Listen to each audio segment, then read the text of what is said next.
You're listening to Inside Real Estate with Irv Tremblay on Newstalk 980. Irv, thanks for holding over the break. No problem, Dave. Much appreciated. Just before we actually took our little break there, we're talking about communication. And this is, you've done all the right things at this point as a seller. You've got the right agent. You've gone through the interview process. Your home is listed. You are on the market.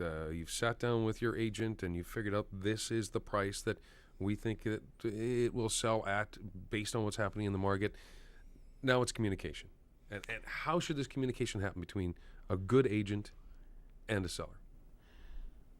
Well, I kind of smile when you say all that, because if you are really going to find out if you did make the right choice in agents, this is the first tip, is the communication.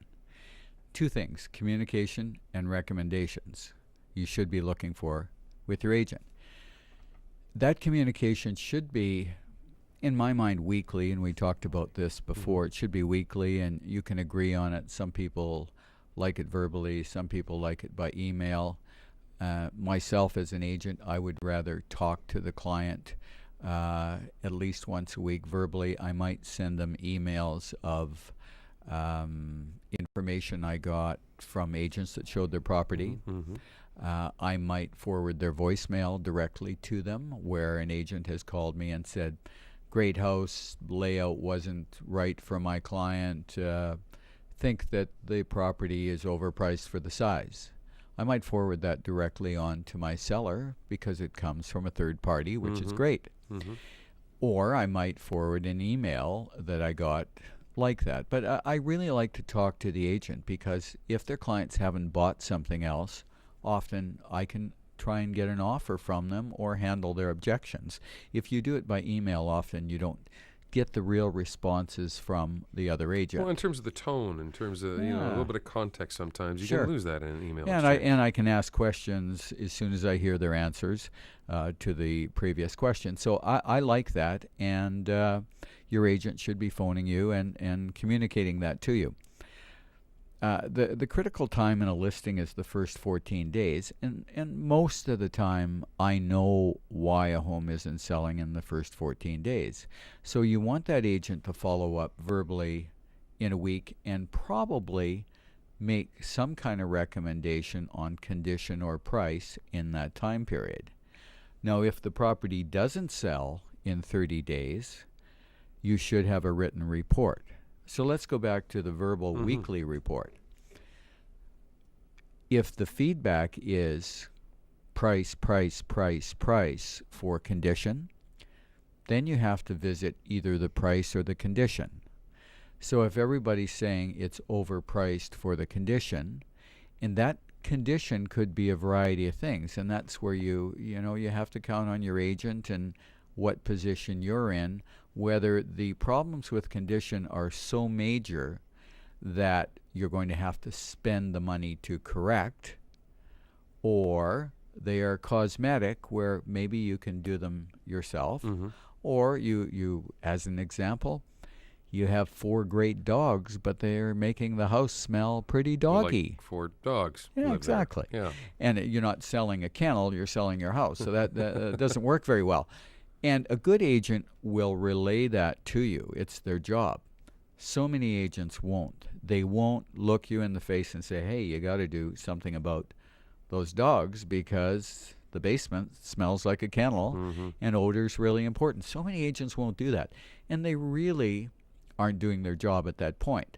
So that's easy to correct. You can take the dogs and you can send them to the farm, or you can send them to the mother-in-law, or you can do whatever. Yeah. Teenager's room, well, you can correct that as well. Those are easy things to correct that can cost you offers because the house doesn't smell well, it doesn't show well. You can correct those. Let's say that you look at something and the buyers think there's a problem with the foundation. Right. Well, that's a different story. You may have to have an engineer in to see if there is any problem. And if there isn't, that's good information that your agent can use with the previous showings, right? So that would be a major one. And then often you'll get from a seller, when you talk about condition or price, well, why didn't you tell me that up front? Well, as experienced as an agent can be, they're not the buyer, and they often don't look at the property exactly the way a buyer would. And so you can do all the research you want, and buyers can look at something differently than your agent. And you know a lot more about a listing when you get the feedback from the buyers and the buyer's agents. That's why it's so important for agents to do it. The next question, the $64,000 question to you is... I always get these wrong. I know. That's why I like asking them. Is that why don't agents do this? And the answer is because it's so expensive. And you say, well, expensive? It's your time. It's an agent's time. If you have 10 or 15 listings, and good agents should have that many listings, it takes you a lot of time to do the follow-up and chase agents down. It's much easier to pacify the seller, and often sounds better to the seller. Oh, I'm going to put a little ad in the paper, or, I'm going to do something fancy on my website, or, I'm going to have a public open house. They don't give you the stats of a public open house. But getting the facts on why your property isn't selling is expensive because it's an agent's time.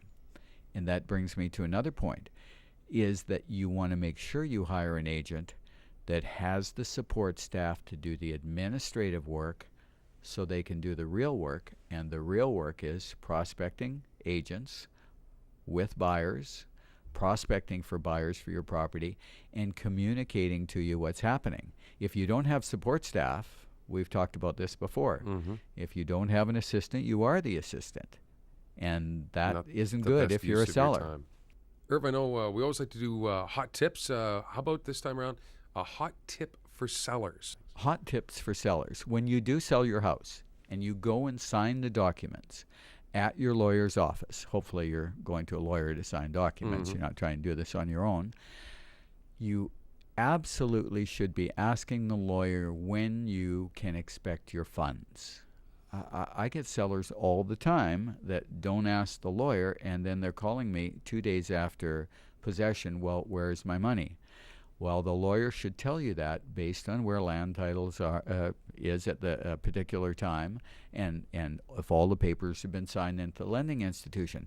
But I get calls all the time from sellers that are panicked because they think they're going to have $200,000 or $300,000 in their bank account an hour after possession.